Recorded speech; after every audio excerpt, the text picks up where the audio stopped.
Good evening, and welcome back to the Horror, Metal, and Comics channel. I'm Hellhound, and this is going to be my Batman collection, Part 3.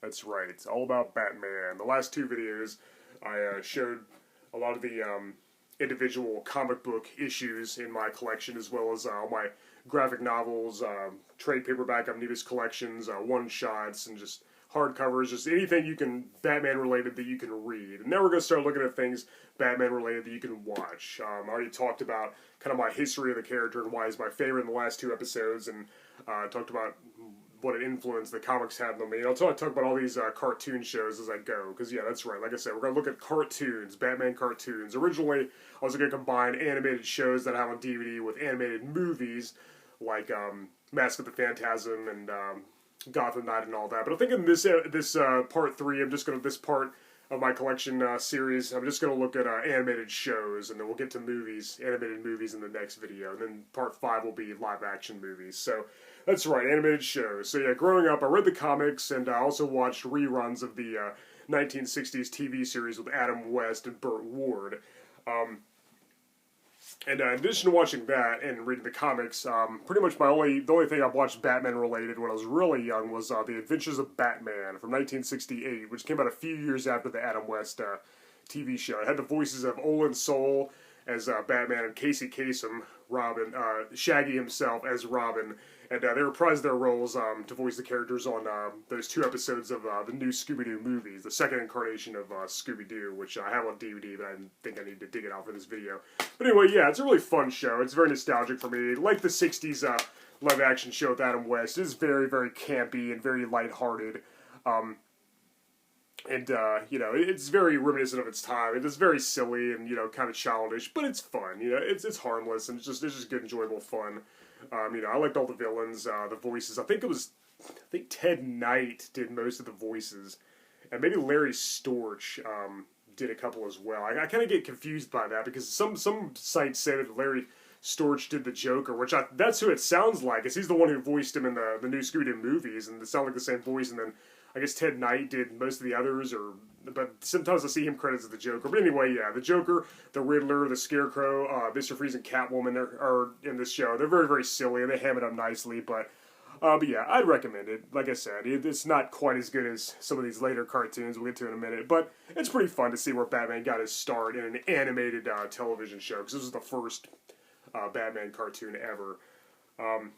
So yeah, you know, when I was watching these old cartoons from the 60s and 70s, and then watching the 60s Adam West TV show, I kind of wish that they could have been like a little darker and grittier, like the 70s comics became. You know, because we had, you know, the 30s and 40s Batman comics were like darker and like more serious than other comics at the time. Maybe not by today's standards, but back then they were a little more grounded and gritty. And then the 70s, you know, with when Julius Schwartz was editor, and then, you know, Dennis O'Neil, Neil Adams, and all that came about, it became much darker and more gloomy, and then I wanted a cartoon to reflect that. I would get one eventually, but I'd have to wait for a little longer, because in 1977, around the time where Batman comics were dark again, we had The New Adventures of Batman. Oh, by the way, I forgot to mention, this aired as part of the Batman Superman Hour, which also had obviously a Superman cartoon, an Aquaman cartoon, and even kind of a Justice League cartoon with part of the Justice League. It was just, you know, I've got them all on DVD, except for the Superboy segments. I don't think they've ever been released yet, but I'll talk more about that when I talk about other DC collection videos. But anyway, yeah, that was the first Batman cartoon. This is the second one, The New Adventures of Batman, and since this aired at the same time as the Super Friends cartoon, which we'll get to in a minute, they couldn't use certain villains. Yeah, there was no Scarecrow or Riddler. Riddler did appear in the opening credits, and he was mentioned at the beginning of one of the episodes. I think one of the ones with Mr. Freeze. So yeah, we did have Joker, Penguin, Catwoman, and Mr. Freeze, and then like new villains like Zarber and like a few others. But yeah, pretty good show. It actually was Adam West and Burt Ward as the voices of Batman and Robin, respectively, obviously reprising their roles from the 60s TV show. But yeah, I actually kind of like the Adventures of Batman show a little more. This one felt a little more limited. The voices were pretty good. I think Lenny Weinrib, who voiced Scrappy-Doo, does the voice of the Joker in this one, if I'm not mistaken.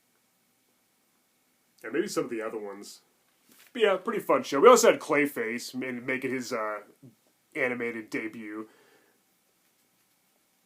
And there was no Alfred. Alfred Pennyworth, the faithful butler, wasn't on this cartoon at all. He's pretty much replaced with Batmite, who of course is that imp from another dimension who's kind of similar to the Superman villain, Mr. Matildic. Yeah, Batmite is kind of annoying. Yeah, Batgirl's in it too. Yeah, it's fun that they had Batmite in here, but did he really have to be in every single episode? And then there's other original villains like Electro. Yeah, he's actually called Electro, not the Spider-Man villain, obviously. But yeah, yeah, pretty fun show. It's very, very silly, very cheesy by today's standards. It's very, very cornball, but it's fun. It's interesting to kind of compare this with some of the later incarnations, just to see the evolution of all these characters in their animated forms. So yeah, like I said, while this show was on, we were also, the Super Friends show in its many incarnations was still airing. It debuted in 1973, and I watched the Super Friends cartoon as well growing up, and also later on I watched them on VHS, and I had a few volumes, I don't remember which ones on VHS, but now I have some of them on DVD, and of course Batman was a big part of that show. So my favorite was always Challenge of the Super Friends, because this is the one that came out in 78, I believe, and it had my favorite versions of all the villains so far. It's kind of the first one to really have a lot of the super villains team up at the same time. They had the Legion of Doom. You know, Lex Luthor was the leader, and then there was Batman villains like Riddler and Scarecrow and a few others as part of it. And, you know, there's various villains. The Legion of Doom is cool. Yeah, it's a very nostalgic show for me. It's very enjoyable. It's very, very lighthearted and silly, but you know, nothing compared to today's superhero cartoons. But it was really fun nonetheless. Yeah, there's Captain Cold, one of my favorite Flash villains, and so yeah, so we had, of course, you got Batman, Superman, Wonder Woman, Green Lantern, The Flash, Aquaman. They were all there. No Martian Manhunter for some reason. I don't think it was ever in any of the Super Friends cartoons. I don't know why, but anyway. Yeah, I like Challenge of the Super Friends, and I'm including it in this video because, like I said, Batman was a big part of it. He was there from the beginning. So yeah, Challenge of the Super Friends, and of course there was, in the 80s, there came Superpowers, or Super Friends, the legendary Superpowers show, and then Superpowers Team, Galactic Guardians. I think Darkseid was made his animated debut in this show, and he was also in this one. And this one also featured Cyborg, and there's a few other superheroes we hadn't seen before. I'll talk more about these when maybe I'll do a Justice League video, Justice League collection video in the future. But yeah, Batman was obviously part of it, and yeah, very nostalgic for me because I grew up watching these. But like I said, during the time all these shows were on the air, or whenever I was watching them growing up, I always wished there'd be a darker, more gritty take on Batman. And then of course the Tim Burton movie came out in 1889, and that just blew me away when I first saw it. That was the dark, more realistic, more grounded style Batman I was waiting for in a adaptation, and they nailed it across the board. And of course that kind of gave way for what I consider the best adaptation of Batman by far, Batman the Animated Series from the early 90s. I mean, come on. What can I say that hasn't been said before? This is the best incarnation of Batman outside of the comics. And it's funny because some of the live-action movies, like the later ones, after the first two Burton films, are a little too campy and silly and ridiculous. And you'd think a live-action movie would be a little more mature and enjoyable for adults. This cartoon was the best. This was way more mature than those live action movies. It was dark, it was gritty, it was serious, it was tragic. It had everything. It was like every single version of Batman that you could think of, from the comics to even some references to the past cartoons, even some references to the 60s show with Adam West. They took plenty of ideas from the Tim Burton movies. That is nailed. It is great. Great animation, great storyline, great tone, great writing, great atmosphere, and most of all, great voice acting. We had Kevin Conroy voicing Batman, who's the voice of Batman, in my opinion. Whenever I read the comics, I only picture his voice in my mind. Then Mark Hamill, Luke Skywalker himself, is the Joker. I mean, come on. We all know he's the best Joker by far. God, who else do we have? Roddy McDowall as the Mad Hatter, Ron Perlman as Clayface, Adrienne Barbeau as Catwoman. We even had several other great actors like John Vernon, Yeah, so much, such a great cast, such a great voice cast, and yeah, they just nailed it. It was spot on. Yeah, I could go on and on and on about what makes this cartoon so great. But yeah, I watched it when it first came out. I still watch it now, and not only is it my favorite Batman adaptation, it's my favorite cartoon of all time. It is crazy how mature this is, and they did have to tone it down. It was shown on television, and kids did watch it, so we couldn't actually see the Joker kill somebody, but we all knew he was a murderer, and it was still very, very dark and mature with very deep themes. It just had so much depth and substance. It was just the best, like I said, and it was so much better than what came before. This was the real thing when it came to Batman. This is what I always wanted. So yeah, anyway, yeah, Batman the Animated Series, I got Volume 1, Volume 2, and Volume 3. It ran for 2 seasons, which had lots of episodes. I'll be here all day if I list all my favorites, but yeah, it's the best version of Batman, and Dick Grayson as Robin, and later Tim Drake. They kind of skipped over Jason Todd, but they had elements of him and Tim Drake, and then the best version of Joker, Catwoman, the Riddler, Two-Face, Scarecrow, all of them. Jeffrey Combs even voiced the Scarecrow in the new Batman Adventures, which we'll get to in a minute. Yeah, great voice cast, great storylines, just great everything. David Warder as Ra's al Ghul. Yeah, it just goes on and on and on. Like, I just can't believe how awesome Bruce Timm and company did. Bruce Timm was a showrunner, and he did a great job with DC cartoons and characters. He just portrayed them very, very, very well. He really knew what he was doing, him and his team. But yeah, Batman the Animated Series, it's the best part. Now, I wish they'd bring it back and have it be a continuation, but like have it aimed a little more at adults. Like have it like for the kids who grew up with it. Now, obviously, like we're all grown up and well into our adulthood. And so, but have it look a little more mature. Have the Joker actually kill people. Have him use his laughing gas and make them smile and die from it. Show them grinning violently from ear to ear, like with a frozen face of like happiness on their corpse, even though we didn't know they died a painful death. Have stuff like that. Have the Scarecrow's fear toxin have hallucinations that are really, really frightening and nightmarish. Because that would just be awesome. All right, so yeah, then we had the new Batman Adventures, which is a follow-up to the animated series, and very, very similar in touch. Pretty much the same thing. And people kind of consider this like the last season of that show, but it wasn't quite as good as Batman the Animated Series. And I think one of the main reasons why I feel like they kind of ran out of ideas.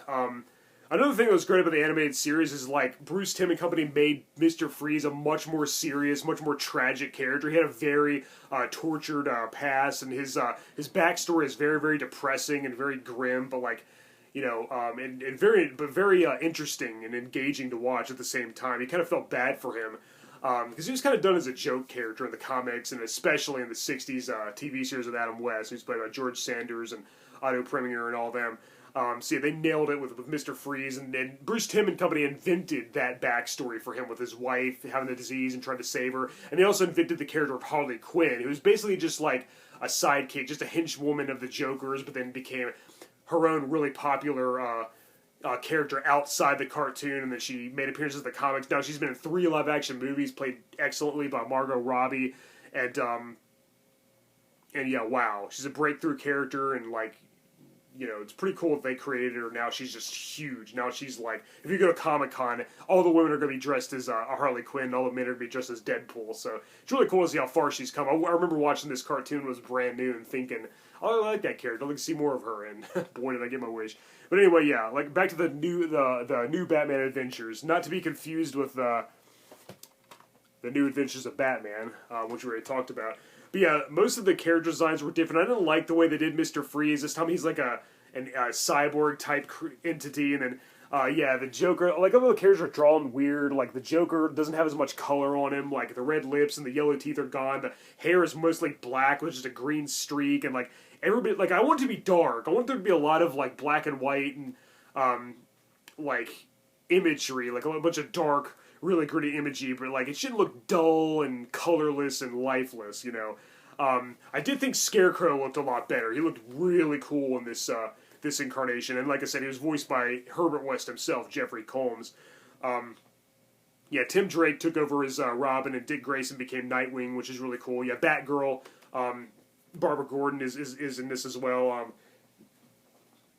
Alfred's done well. Commissioner Gordon's done well. Everything's done well. But yeah, like I said, New Batman Adventures. Yeah, I didn't like the designs for Joker, Catwoman, Mr. Freeze, Bane. I didn't Ventriloquist. Pretty much all the villains, like, they got a redesign and like a makeover, and it doesn't really work. Some of them look better, like the Scarecrow, or some of them look exactly the same. But I think most of all, I don't care for the art style of this one quite as much as the animated series. But it's still pretty awesome, and this is still better than any other Batman adaptation besides the animated series. So, but yeah, there's Mr. Freeze. Yeah, I don't know. I don't think the characters look quite as good. But what can you do? It's still really, really, really damn good, just not quite as good. But, and like I said, with some of the storylines, they were kind of running out of ideas. But yeah, I could go on and on about the animated series and its follow-up, the new Batman Adventures. But, maybe I'll give it its own video someday. The best adaptation of Batman, by far. It probably always will be. Both thumbs up. I love it. It's my favorite cartoon ever, and by far my favorite version of Batman outside the comics. Alright, so, Bruce Timm and company, I think Paul Dini and maybe a few others, came back with a animated Superman cartoon, animated Superman series, and this is probably my favorite adaptation of Superman. As much as I love the first two live-action movies of Christopher Reeve, this is probably my favorite version of Superman outside the comics, like I just said. And they really did a good job. But I'll talk more about this when I get to my Superman collection videos, which I'll probably do at some point. But the only reason I mention it is because in there's a 3-part episode. It was World's Finest, parts 1, 2, and 3. And Batman teamed up with Superman in that. And I think that was really, really well done. It was everything that Batman versus Superman Dawn of Justice should have been. Because it's just great. I love the fact that Superman uses X-ray vision to find out that Batman's Bruce Wayne, and Batman uses his detective skills and his gadgets to find out that Superman's Clark Kent, and then Lois Lane has a crush on Bruce Wayne, and then the Joker and Lex Luthor team up to take down both heroes. Really, really cool stuff. Really wish they could have taken more inspiration from this version of Batman and Superman for the live-action movie, like I said, because it's just freaking awesome. But yeah, very great show. I love it. I'll talk more about it when I get to my Superman collection video, but like I said, I just want to mention it because Batman was in those 3 episodes, and I think that's pretty much what led to the animated Justice League series, which, of course, heavily featured Batman, and then, of course, Wonder Woman and Superman and stuff, and Green Lantern, Flash, Hawk Girl instead of Aquaman, and Martian Manhunter was in it, unlike Super Friends. And yeah, growing up watching the Super Friends cartoons, I always wish they could have had like a more serious, more deep version of a Justice League cartoon. And I finally got my wish with this. I have a few issues with it, but I'll get to that when I'll probably do a Justice League collection video, and I'll talk more about that. Yeah, then there was also Justice League Unlimited, which also, of course, had Batman. He was a huge part of it, and yeah, done very well. I like seeing all these characters together. Like the Super Friends cartoons are very nostalgic for me, and like I enjoy watching them to this day. But they didn't have nearly as much character development and depth as these shows did. These versions of the characters were like a little more layered and like had more like problems. And, like really got to see like their tragic backstories sometimes, and like. This dealt with more serious issues, like in the Super Friends cartoon, like which was really, really fun. I still love it. Like they had their own powers and their own their own abilities, their own look and everything. But the heroes were kind of interchangeable. It's kind of like, okay, we got to save the day. Superman, you go do that. I'm going to use my heat vision, and then Wonder Woman, is going to use her golden lasso, and then they're kind of just. Yeah, they had their own things that they did, but like it was kind of just like they were just heroes and saved the day. There wasn't really much else to it. This one, like, they actually, like, Batman and Superman were kind of butted heads a little bit because they had different ideologies about how to go about being part of a big, massive super team. Then Batman even quit on a few occasions, which is interesting. And yeah, like I said, Just Like Unlimited had a few more characters. Jon Stewart's the Green Lantern, the main Green Lantern of this version. Instead of Hal Jordan makes a brief appearance, very briefly for like 5 seconds. Then it's Wally West as the Flash instead of Barry Allen. And like I said, they do replace Aquaman with Hawk Girl. Aquaman is in a couple episodes, and they later had other characters like DC's Captain Marvel, or I guess I'll say Shazam. now.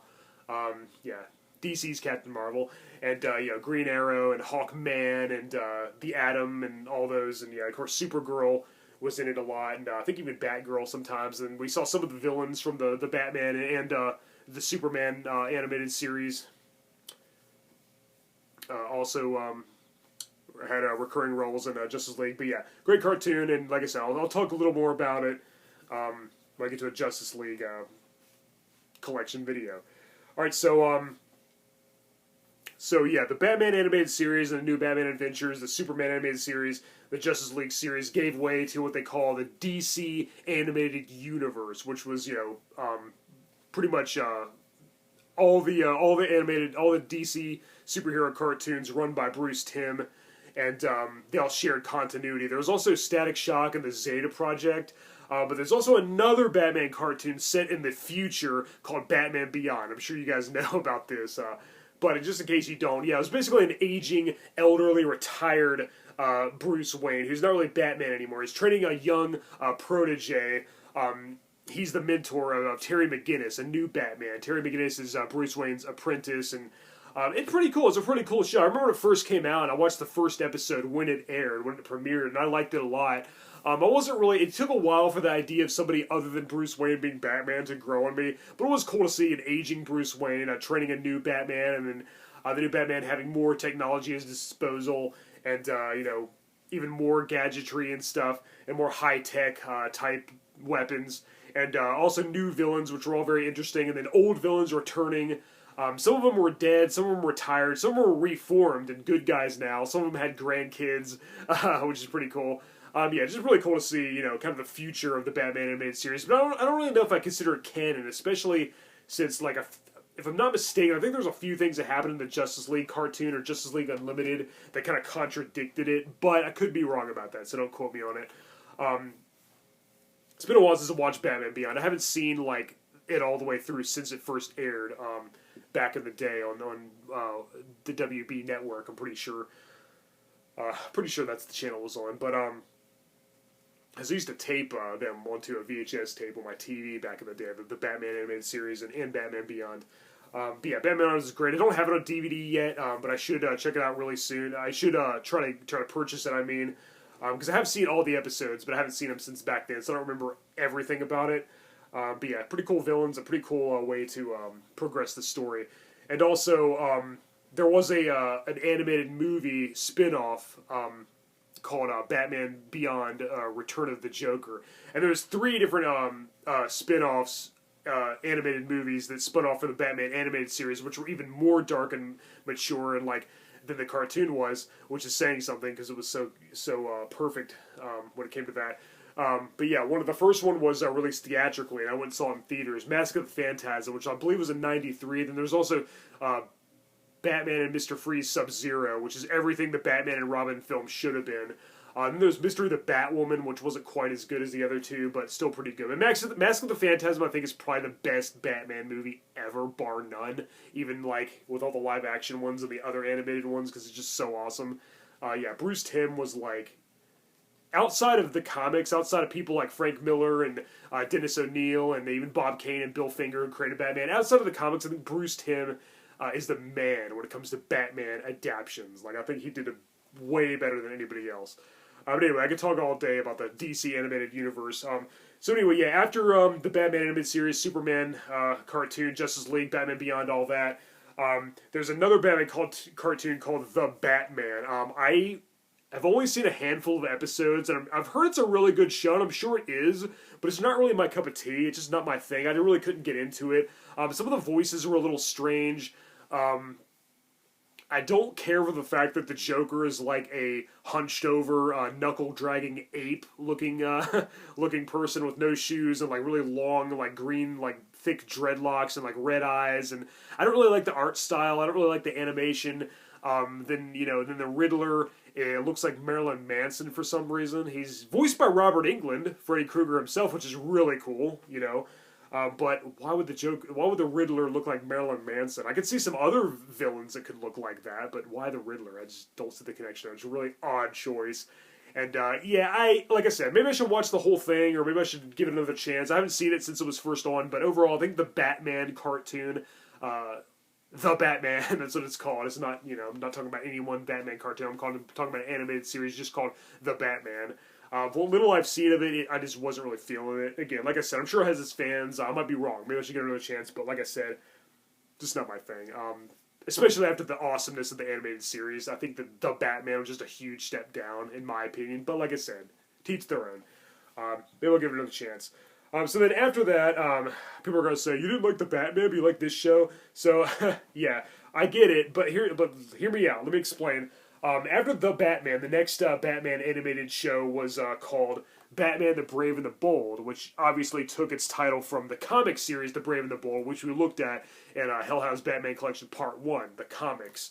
I have several of those. It started out as a team-up series just featuring like multiple DC superheroes, but it pretty much became a Batman team-up series, much like Marvel Team-Up became mostly a Spider-Man title. So it was a Batman team up with other heroes and villains sometimes, and this show is pretty much an adaptation of that. The thing about this show is it's not nearly as good as the animated series from the 90s with Bruce Timm and all them, and Kevin Conroy, Mark Hamill, but it's way more like childish. It's definitely aimed towards kids. It's a kids show, but it's a good one. It's a lot more similar to these early cartoons that I already talked about. The Adventures of Batman and New Batman and New Adventures of Batman and all that. Yeah, it's probably a lot more common with these, but it's not overly silly and like too childish. It is lighthearted and more comedic and colorful, but it's not like overly campy and ridiculous. It's nothing like the 60s TV show with Adam West. It's nothing like Batman Forever and Batman and Robin. It's actually enjoyable. And the thing that's awesome about this cartoon, like I said, it's not as good as Batman animated series, not even close, but yeah, like I said, it adapts the Brave and the Bold comics, and it's the only cartoon I can think of that has almost every DC character that I can think of. I know there's a lot that aren't on there, but they pretty much nailed it across the board. So yeah, Batman teams up with a different hero or heroes in each episode. They usually team up to take down a supervillain, which is really cool. Yeah, and all the Batman villains are there, Diedrich Bader voices Batman. It does a good job. He's no Kevin Conroy, but he's great. Jeff Bennett, Dexter's dad from Dexter's Laboratory, and also Johnny Bravo voices the Joker. And it took a while to grow on me, but I like his Joker voice. Not anywhere near Mark Hamill, but still pretty cool. But yeah, the rest of the cast is good. They do a decent job. And yeah, all the Batman characters you could imagine. Robin, Batgirl, Commissioner Gordon, Alfred, all the villains, Joker, Catwoman, Riddler, Scarecrow, Two-Face, all of them. They're all there. But all kinds of other heroes are there. Yeah, it's got Superman, it's got Wonder Woman, it's got the Hal Jordan Green Lantern, he's my favorite. John Stewart is my second favorite Green Lantern. It would have been cool if he was on this cartoon, but I don't think he was, if I'm not mistaken. Then there's the Barry Allen Flash, and I think Kid Flash. Wally West is his sidekick, I think. I haven't watched this show in a while, but I got it on DVD now. Yeah, Aquaman's there. DC's Captain Marvel, or Shazam is there, and yeah, they fight Black Adam. All my favorite DC supervillains are there. Pretty sure Darkseid's in a couple episodes, and yeah, it's got, in addition to all the Batman villains, the Joker and all, it's got Lex Luthor, it's got Cheetah, it's got Black Adam, it's got Dr. Sivana, Mr. Mind, it's got I think Captain Cold, Professor Zoom, the Reverse Flash, Black Manta, Sinestro. Yeah, so many great characters you can think of are on this cartoon. They do them all justice. It's not dark or very, very mature or like really serious or adult, but it's not like really, really silly and ridiculous either. Yeah, it's definitely a kid's show, but adults can definitely enjoy it. But anyway, yeah, I've got the first season, the complete first season, the complete second season, and the complete third season. And yeah, like I said, it's got so many DC characters.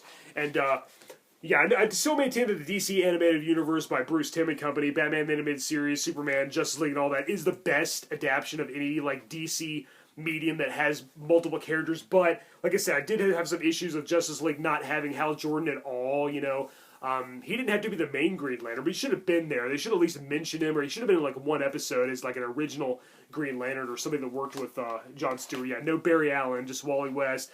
Barely any Aquaman.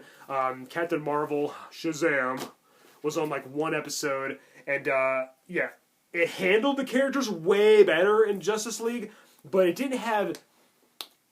I feel like some of them were sorely absent, and sometimes they were kind of given a more minor background role. Hell, Martian Manhunter hardly has much to do in Justice League Unlimited. He just kind of stays in the Watchtower, their satellite headquarters, their the Justice League database, like most of the season. And I don't know. I feel like some characters like appeared once, and there hardly any villains. Black Manta was in it technically, but he's renamed Devil Ray, and he was a lot different. Yeah, some villains that were in there. There was no Reverse Flash. Yeah, a lot of characters and a lot of superheroes and villains like were hardly in it. If they were in it, it would have been the best version, trust me. But I kind of wish that they told the they've been a little more true to the sequence of the comics, like with you know, Hal Jordan being before John Stewart. They could even have Alan Scott, who was a Green Lantern before Hal Jordan. You know, even though that was different, that wasn't really the Green Lantern Corps. That was something else. And hell, they could even had Jay Garrick as the first Flash, as long as Barry Allen's in there somewhere. Because I always liked the Barry Allen Hal Jordan dynamic. Their camaraderie. They were like best friends. And I was sorely missing from Justice League because John Stewart, who's overly serious and statuesque, very badass character in the comics, but in the Justice League cartoon, he was great, but a little too serious, and he was just annoyed by Wally West's overly comedic, wisecracking Flash, and like, I don't know, it was cool, it worked, but I think that they should have saved that for like the second season maybe, and had the first season be, you know, Aquaman, and then Barry Allen, Hal Jordan, and then later have these other characters replace them. But anyway, okay, that's enough of a rant about Justice League. I said I was going to save that for my Justice League video, but I just wanted to specify that's one thing that I did think that this cartoon did a little better, that it like handled. It had my favorite versions of all these heroes that, in which one title, one name was shared by multiple different people. But yeah, great show. Check it out. Like I said, it's not as good as the animated series from the '90s, and it's not very mature or overly dark or serious. It's very, very, you know, very akin to like the '60s comics and cartoons. But it's, like I said, it's it's not totally corny. It's got enough seriousness in it, and I think it can definitely be enjoyed by adults. But yeah, that's Batman: Brave and the Bold. I definitely recommend it. Even the art style is very similar to like some of the '60s and early '70s comics. But yeah, I really love it, and I think it's my second favorite next to the animated series. So yeah, when it comes to Batman cartoons, these are my two favorites. But this one is my favorite cartoon all the time, and it definitely blows all the other ones away. It's number one and always will be. But Brave and the Bold is very, very fun too. And then so there was another cartoon after Batman: Brave and the Bold, which I haven't seen a single episode of. It's called Beware the Batman, I believe. I saw a poster, or like just a picture, and it had Alfred Pennyworth, the butler, firing like a machine gun or something, and like, I don't know, I think that a lot of people were turned off by that, and they might have changed it because the reception was almost universally negative. It was a huge backlash. There's a big controversy about it on the internet. I didn't really care. I stayed out of it. I was like, this isn't going to be as good as the animated series, but, you know, I might give it a chance. But I just never did get around to watching it. I was much older by the time that came out. Hell, I was even well into my adulthood when Brave and the Bold came out, and I actually kind of rediscovered that later. When it was on, I was kind of like, yeah, this isn't as good as the animated series. I think I'm too old to watch a Batman cartoon. But now, I'm kind of rediscovering it. Like, I'm kind of slowly watching all the episodes, getting cut out, because I haven't seen them all yet. I've seen all the animated series episodes multiple times. I haven't watched Brave and the Bold. But yeah, I haven't really watched much of The Batman, and I haven't watched anything from Beware the Batman. I don't know what any of the voices are. Hell, maybe it's a great show. Maybe it comes close to the animated series. I doubt it, but you know, maybe I'll give it a fair chance someday. What do you guys think? Let me know in the comments below. Have you seen Beware the Batman, and is it good? Is it worth checking out? Should I give the Batman cartoon another chance? Let me know. Let me know what your favorite versions of the Batman character is. Let me know what some of your favorite cartoons are. These are all mine, and I pretty much watched them all in order as they came out, even though some I kind of skipped over. I think we all could agree this is by far the best adaptation of Batman. You know, and they're still using these voices to this day. Kevin Conroy and Mark Hamill as Batman and the Joker, you know, are still in animated movies now, and then even the Arkham video games. So everybody still knows that they really got it right with this one, and like we're still seeing plenty of Batman-related media that owes a lot to the animated series. It definitely has its place in Batman's history, and I think it's the most important part outside of the comics. Alright guys, well, thank you for watching my the third part of my Batman collection. Sorry for the length of these videos. I don't really like for my videos to be any longer than 25 minutes. Really, I'd rather them be under 20 minutes. But since my other videos were almost 40 minutes long, I figured I'd like kind of pad this one out and kind of talk about my history with these cartoons and stuff, instead of just saying, I watched this show, now I have it on DVD, and then I watched this one, I got it on DVD now too. I didn't want to do that. That'd be boring and kind of mundane. So I wanted to talk about like a little of my history, like which ones I watched growing up and which ones I discovered later, and like the impact they had on me. I enjoy all these cartoons for what they are. Some are way better than others. But they're all pretty good. Definitely have their place in the history of the Dark Knight. So, alright guys, what's your favorite cartoon featuring the Caped Crusader?